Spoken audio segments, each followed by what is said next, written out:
Mukunda jewellers first ever factory outlet లో నక్షి Mela October 25 నుంచి 2 November వరకు. ఛత్రపతి సినిమా గురించి నాకు ఇంకొక విషయం తెలిసింది సార్. యాక్చువల్గా cinema super duper hit, Prabhas గారి కెరీర్ని నిలబెట్టిన సినిమా, ఇవన్నీ ఓకే. వర్షం తర్వాత ఛత్రపతి చాలా పెద్ద హిట్, ఇవన్నీ ఓకే. బట్ ప్రభాస్ గారు ఛత్రపతి సినిమా చేస్తున్నంతసేపు కూడా చాలా ఎగ్జైట్గా ఉండేవారట. చాలా మైనర్ థింగ్స్ కూడా గమనించుకుంటూ రాజమౌళి గారి దగ్గర పక్కకి వెళ్ళి డార్లింగ్ హిట్ అవుద్ది కదా, ఈ సినిమా హిట్ అవుద్ది కదా, కొడుతున్నాం కదా, చాలా ఈగర్గా ఛత్రపతి హిట్ కొట్టాల్సిందే అని చెప్పి చాలా టెన్షన్ పడ్డారట. నిజమేనా? అది అది నాకేం కనిపించలేదు. మేబీ వాళ్ళు మాట్లాడుకొని ఉండొచ్చు, నాకు తెలియదు. ఎందుకంటే అప్పటికి ప్రభాస్కి వర్షం వచ్చింది, మంచిగా ఆడింది. సో ఇంకా అంత పెద్ద ఇది. ఈ సినిమా జరిగేటప్పుడు మన కృష్ణవంశీ గారితో సినిమా వచ్చింది, అది ఫ్లాప్ అయిపోయింది, చక్రం. కానీ అందులో పర్ఫార్మెన్స్ బాగుంటుంది, ప్రభాస్ గారి క్యారెక్టర్ కానీ పర్ఫార్మెన్స్. అదే టైంలో ఇది జరుగుతుంది. సో మేబీ ఆయనకి ఆ ప్రెషర్ ఉండిండొచ్చు ఇది.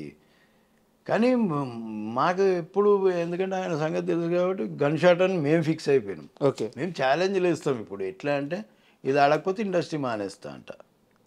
ఇదే మాట నా నోటికి వచ్చేది. రాజమౌళి గారి సినిమాల విషయం.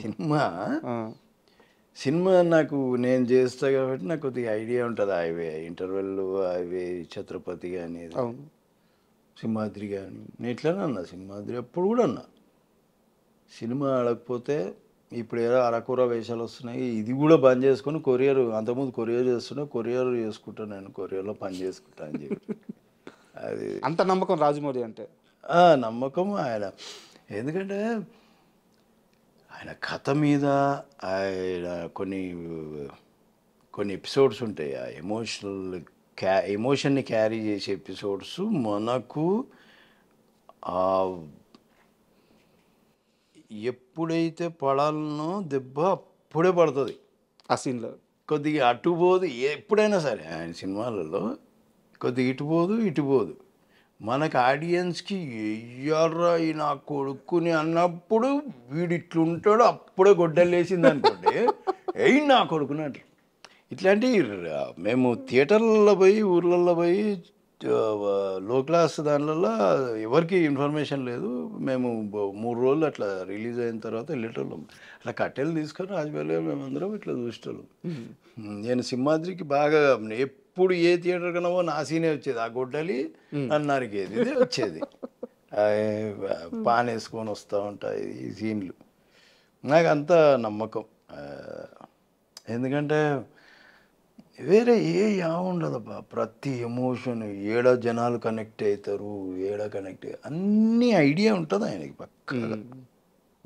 సింహాద్రి టైంలో సార్, అంటే ఆ సినిమా గురించి RRR ఇంటర్వ్యూలో రామ్ చరణ్ గారు చెప్పారు. అంటే ఎన్టీఆర్ గారి సినిమాని మా నాన్న చూశారు, చిరంజీవి గారు చూశారు సింహాద్రి. ఆ టైంలో అసలు మా నాన్న స్పెల్ బౌండ్ అయిపోయారు ఆ సినిమా చూసి. నాకు కూడా ఆ సినిమా అంత ఇష్టం అని చెప్పేసి. మెగాస్టార్ అంతటి వ్యక్తి అప్పటికి ఒక చిన్న హీరో ఎన్టీఆర్ గారు. ఆది పడింది బట్ అంటే యంగ్స్టర్ ఫేస్లో కూడా మెచ్యూరిటీ లేదు. ఇది ఇంకా ఆది హిట్ అయిపోయింది, ఇంకా దాని తర్వాత పడ్డ సినిమా సింహాద్రి. ఆ వయసులో అంత పెద్ద స్టార్డమ్ వచ్చిందంటే అది. అప్పుడు ఇండస్ట్రీలో ఆ సినిమా ఇంపాక్ట్ ఎలా ఉండేది సార్? ఎలా మాట్లాడుకునేవారు సింహాద్రి గురించి? ఏం మాట్లాడేవి ఇప్పుడు అంత సాలిడ్ హిట్ సింహాద్రి. యాక్చువల్గా కొందరంటే స్టూడియో నెంబర్ 1 అంత ఇంపాక్ట్ ఉండదు మనకి. ఇంటర్వెల్ బ్లాక్ ఓకే, కానీ ఏదో సింహాద్రికి వచ్చేసరికి ప్యూర్ మాస్ అయిపోయింది అది సినిమా. సో మేము ఎక్కడికి వెళ్ళినా అంత మంచి రెస్పాన్స్. ఈవెన్ నేను అప్పుడు తారక్ రాలేదు, అప్పుడు మేము టూర్లోకి వెళ్ళినప్పుడు నన్ను చూసి అసలు జనాలు గోలా, పొరపాటున వచ్చినామని తెలిస్తే కింది నుంచి టర్న్ అయ్యో ఇది అని మళ్ళీ నాకు పాన్లు కట్టించి తీసుకొచ్చి ఇవ్వడం, ఇవన్నీ చూసి నేను అనుకున్నా ఇప్పుడు తారక్ వచ్చింటే పరిస్థితి ఏందా అని. నేను ఒకరోజు ఆఫీస్ కూడా పోయినా, వచ్చిపోయి నువ్వు వచ్చింటే అస్సలు మామూలుగా ఉండేది కదా. అప్పుడు అంతే అందరూ సాటిస్ఫై అయిన సినిమా అది. సార్ 20 సంవత్సరాల వయసు, మూతి మీద ఇంకా మీసాలు కూడా సరిగ్గా రాలే. ఆ టైంలో ఇండస్ట్రీ రికార్డ్ సింహాద్రితో. ఆ సక్సెస్ తరువాత మీరు ఎన్టీఆర్ గారిని కలిశారు కదా, ఆయన మైండ్ సెట్ ఎలా ఉండేది, ఎలా హ్యాండిల్ చేశారు అంత పెద్ద సక్సెస్ని? సక్సెస్ వచ్చింది అంతే తప్ప మళ్ళీ అవే మాటలు అవే ఇది అదేం మారదు, అది అదే అల్లరి, అంతే అదే ఉంటుంది. పెద్ద హీరోని అయిపోయాను లేదు, అదేం లేదు. ఉమ్. ఇంకో సినిమా మీద ఆలోచించేటోడు అంతే తప్ప వేరే. అయితే ఇండస్ట్రీలో చాలామంది సింహాద్రి తరువాత ఎన్టీఆర్ మైండ్ సెట్ మారింది, ఆ, కొంచెం ఒక రకమైన ఈగోకి వెళ్ళిపోయాడు, తనకంటే పెద్ద హీరో ఎవరు లేరన్నట్టు అని చెప్పేసి ఒక నెగిటివ్ క్యాంపెయిన్ అయితే చేశారు. మీరు దగ్గర నుంచి చూసిన మనిషి, సో అది నిజమా అబద్ధమా? నేనైతే అదేమనుకోను, నేను అది నమ్మను. ఎందుకంటే నేను మొన్న RRR కూడా చేసిన కదా. కాకపోతే చుట్టూ ఉన్న మనుషులు మారిండ్రు. కొందరు ఉన్నారు ఇంకా పాతలు, కొందరు మ్యాక్సిమం మారిపోయినారు.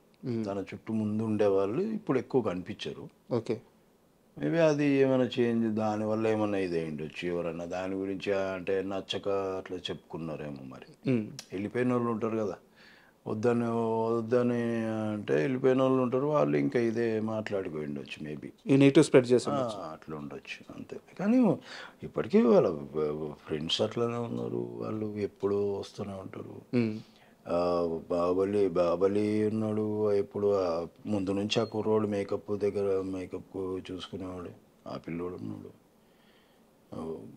అందరు ఉన్నారు. ఇప్పుడు మన పేరు మేనే ఇప్పుడు తారక్ని అంత పర్సనల్గా చూసుకునేది తను. అందరు పాతలో ఇప్పుడు అందరూ క్లాస్మేట్స్ అట్లనే ఉన్నారు, ఇంకా పక్కనే ఉన్నారు. మేబీ ఒకరిద్దరు ఏమన్నా జరిగినేమో మనకు తెలియదు, మరి ఎవరు జరిగినరు మరి ఎవరు ఇది అనేది ఏం తెలియదు. మేబీ అనుకుంటారులే, ఇంకా ఏది ఎవరినైనా ఆయన గురించి ఏముంది, ఎవరి గురించి అన్నట్లనే అనుకుంటారు. ఇంకొక క్వశ్చన్ సార్, ఎన్టీఆర్ గారి గురించే. పెళ్ళికి ముందు ఎన్టీఆర్ వేరు, పెళ్ళి తర్వాత ఎన్టీఆర్ వేరు.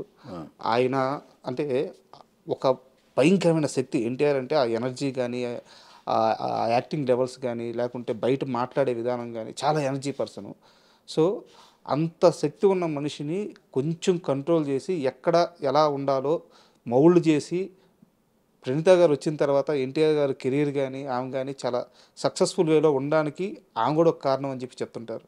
వాళ్ళిద్దరు బాండింగ్ ఎలా ఉంటుంది? నేను ఎప్పుడూ షూటింగ్లో ఉన్నప్పుడే ఆయనను కలవడం తప్ప ఎప్పుడు నేను మ్యారేజ్కి ఒకసారి వెళ్ళినా, తర్వాత షూటింగ్లో ఉన్నప్పుడే కలవడం అంతే. ఇంకా నేను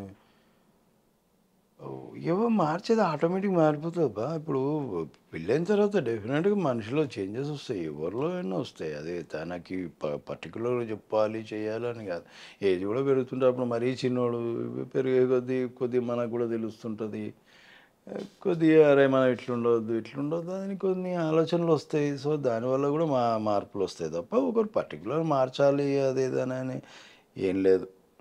మారాలనుకుంటే ఫస్ట్ మన మనసులో ఉండాలబ్బా. ఇప్పుడు వాళ్ళు మారుస్తారు వీళ్ళు మారుస్తారు అదేమి ఉండదు, మనకు కూడా ఉండాలి. అది మనకు కూడా ఉంటే అవతలలో మాట చెప్తే ఇవి రెండు కలుస్తాయి కాబట్టి మనం చేంజెస్